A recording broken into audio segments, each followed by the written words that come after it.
Hi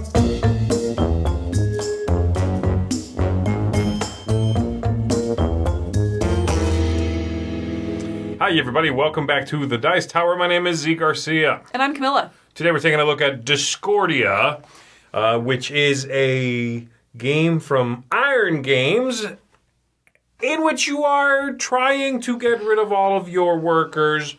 Because in Rome, you see, you had workers and you were like, nah, get out of here. Go work. Go home. Go work. Infrastructure. Yes. That's what the theme's about. I was waiting to see how you would describe that, because, yeah, I don't... It's a tricky game to describe, but it's got some interesting, quirky things before we get too into it. Let me go ahead and show you, see if I can do a better job in the overview than I do for the theme, and we're going to be right back. The game's going to be played over 4 years, and each of those years has 5 seasons tracked right here with this ship. At the end of each of those 5 seasons in 1 year, then we do some scoring, we deal with a couple of upkeep items, and then we go back to the beginning and we do it again another time. We do that 4 times, like I said. The objective of the game is very, very simple. Get rid of these workers right here. In fact, if you do that, if you get rid of all these workers during the game, before we actually finish out that 4th year, then you just win outright and the game is over. Otherwise, at the end of the 4th year, whoever has the fewest workers is going to be the winner of the game. So we've got our own player boards. I'm only showing you one player here. And one player is going to be the start player for the round. They have these 3 dice. They're going to roll these 3 dice. And they're going to place them out here on these regions. So I would do that and that.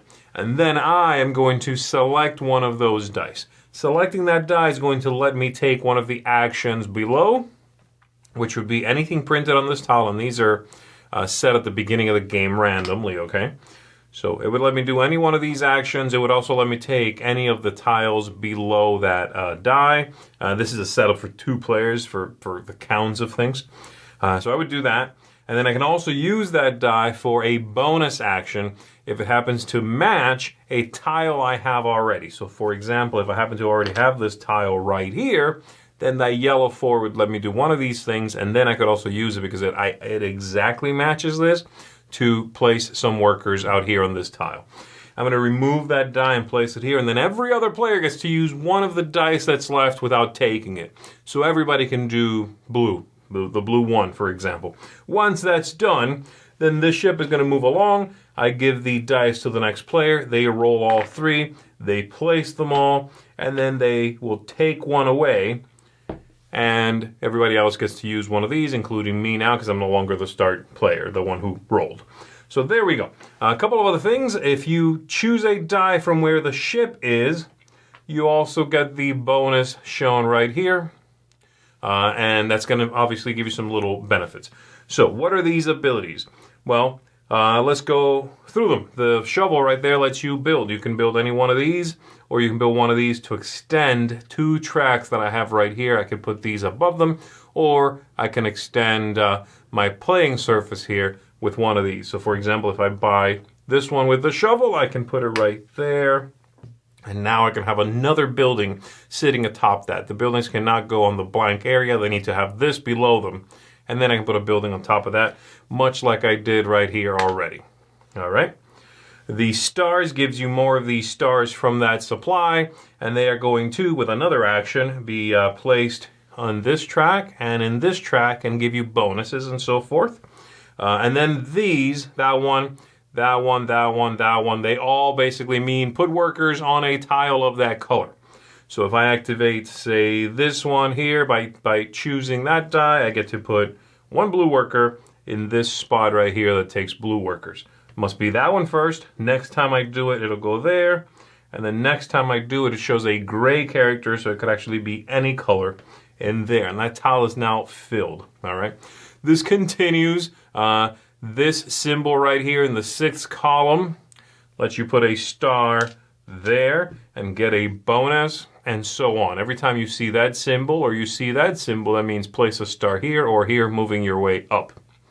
At the end of the year, we're going to compare a couple of things to what we've got going on, okay? So, first of all, as we hit this spot, we are going to reveal this second Germanic Invaders tile. and it's going to give us more information about something that's upcoming. We would also replenish these tiles down here. And then at the end of the year, we're going to first of all compare their attack versus our defense. Their attack is the sum of the two tiles, so in this case 4. Our defense is any red tile that is fully filled. You count the workers on there. So in this case, it would be 2 for me because that one's fully filled. All right. Therefore, stronger than my 2. So I'm going to take a penalty. The penalty is on this tile. I had to lose something. If I had matched or beaten them, then I get a reward, which is right here. Once that's done, we are going to then see how my population growth and the demands of my people is going. I'm going to count every one of these symbols right here that is revealed anywhere on my board. Be aware as I put new tiles out and so forth, I would be covering those up, okay? So you're going to be counting those as well as any empty little semicircles on any tiles. That number, which would be right now 1, 2, 3, 4, 5, 6, 7, 8, 9, 10, right?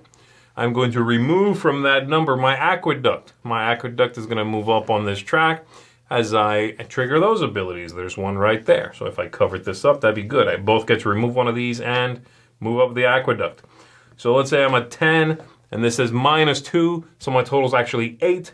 I'm going to draw 8 new workers from the bag and add them to my supply, which again, I'm trying to get rid of these. So there we go, that's 8. And then any tiles that are fully filled, only fully filled, I get to take all the workers from there and throw them back in the bag, and they are gone. There we go.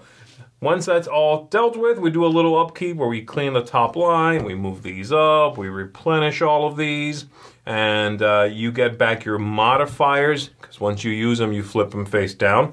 These are going to let you modify the die you take, up or down 1. And we go back to the beginning.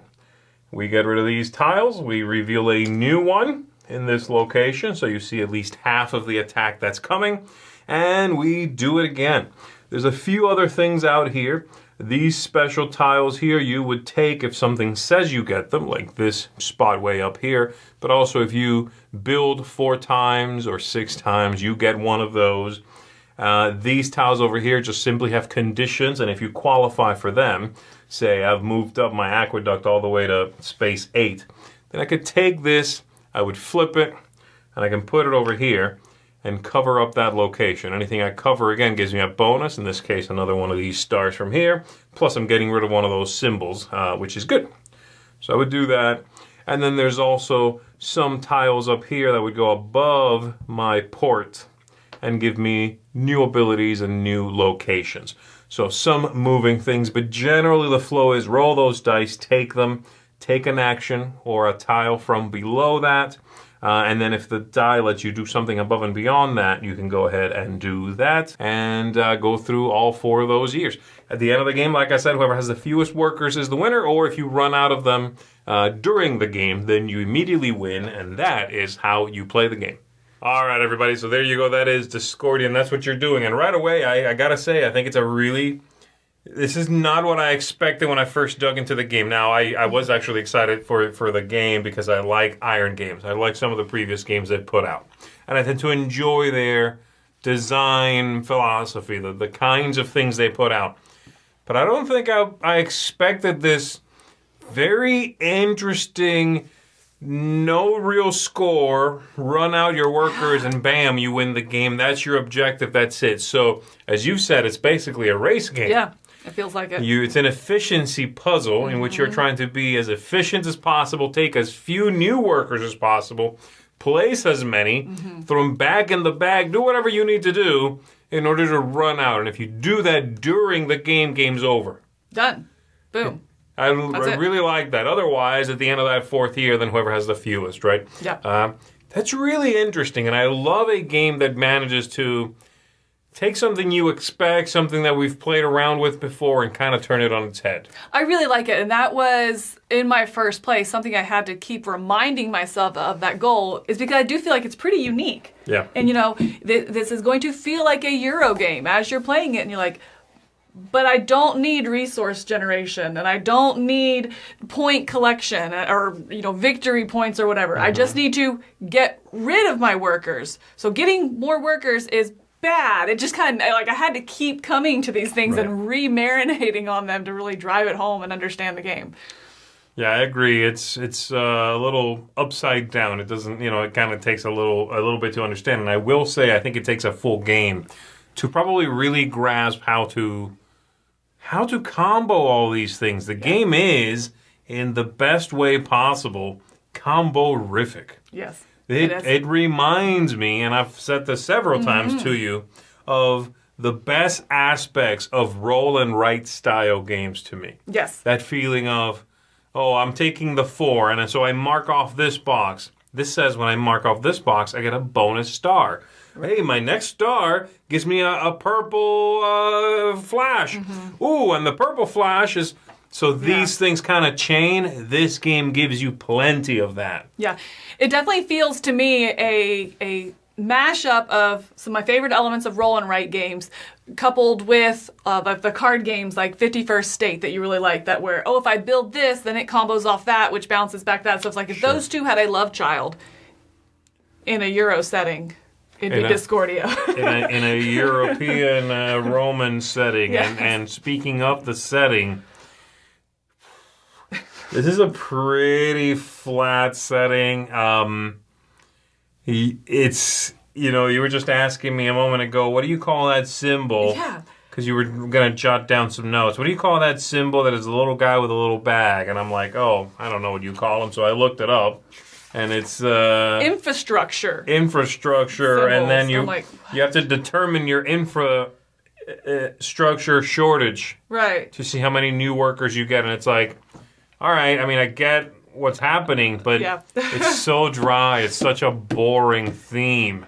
Which is unfortunate, I think, because it is such a neat mechanism. I mean, when we were talking about it before, kind of having to come to terms with this, I need to get rid of my workers, I'm going to get more in the end, I need to build the infrastructure for them. It's such a unique mechanism that unfortunately I do feel like there's a disconnect with the theme. It wasn't a good, maybe a theme placement for it.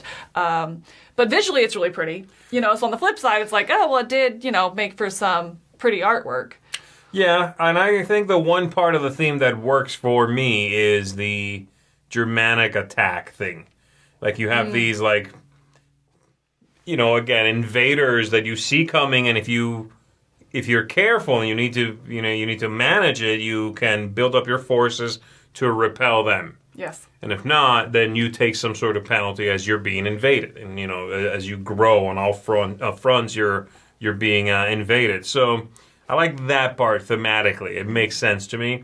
The rest of it is a lot of mechanisms. And again, this is a couple steps removed from a roll and write anyway. The game feels a little smaller than you'd think from the box size and from how epic this looks. Right. And from your first play. And from your first play, too, yeah. Your first play, you're like, what? Huh? Yeah, the teacher, like, all right, let's dive in here. After the first play, you're like, it's a pretty... light game. I don't want to say light. I want to say it's like medium at best kind of weight, but it doesn't feel like it during the teach and during those first couple turns. Sure. But as you're going, you're like, this is a smaller game, like you were saying, than what the box and the cover and the size and the first teach is going to feel like. But with that, I think that is a positive for me. I think it starts shining. It's like, these mechanisms do work really well together. It is a very smooth gameplay to where you quickly get to that strategy. Yeah. And I like that a lot. I do too, and I like the game. In fact, I'm going to come down at an 8.5 for this one. This is one that every time I play it, I really enjoy, and I'm always left with that feeling of, ooh, what could have gone differently? What would I have changed? What could I have done to better prepare for this? It's a game I've played several times now, and I'm still sort of enjoying that sense of discovery, which I really like. Why does it not get a higher score? 8.5 is quite high, but I very much like it. There's a few things. The game has a nice dollop of luck in it. You are rolling dice. You only have so much manipulation, so there is that. Some of the component quality is a little worse than I'd like. The boards warp quite a bit. Right, this is... There's a lot of warping. They're dual layered, so dual layered boards sometimes warp, you know? So there is that. And then the other thing is that sometimes that last fourth year, you can see the end coming. It's like train barreling down on you, and you're like, you look across the table, you're like, this person has 5 workers. I'm sitting at 17.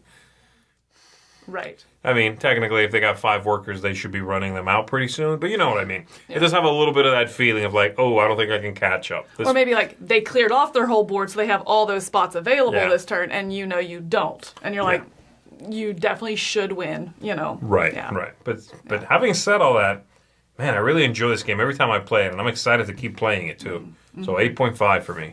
I'm right there with you at 8.5 as well, and for the same reasons that you were saying is what brings it down. I think I have written down it feels like a predetermined winner and becomes a beat-your-own-best-score game in that last round, if you can see you're not the one that's going to win.